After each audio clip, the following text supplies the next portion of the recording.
पति शिव शंकर महेश, हम ही सेवक प्रभु रहे रमेश। श्री गिरजापति शिव शंकर महेश, हम ही सेवक प्रभु रहे रमेश। वर्ष नीली गगन घंटी बाजे टाना टन, आज बाबा नगरिया सलीका लगे। भोले बाबा के आगे सब फीका लागे। रोड़ी चंदन के हर छंटी का लागे। भोले बाबा के आगे सब फीका लागे।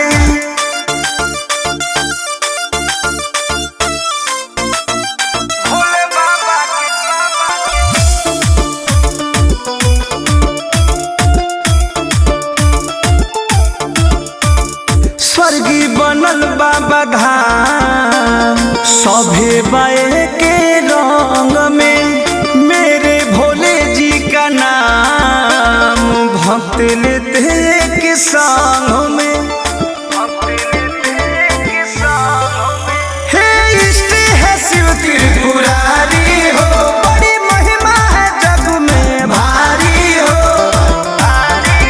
सभे नाचे झूम झूम बाबा चरण के चूम, अलग मेरे सरकार का तरीका लगे। भोले बाबा के आगे सब फीका लागे। रोड़ी चंदन के हर छंटी का लागे। भोले बाबा के आगे सब फीका लागे।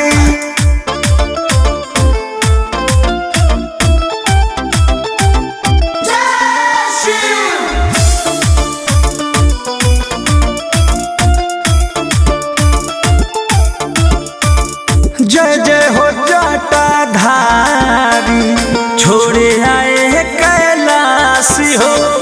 दौरे से जीवन तरन, चलेला सबके सासी हो। स्वामी एक हया से तुम्हारी, हरि करिले सावन सुमारी। कदी मन परसन आज देख दर्शन, प्रेमी जलवा चढ़ावे में काका लगे। भोले बाबा की आगे सब फीका लागे।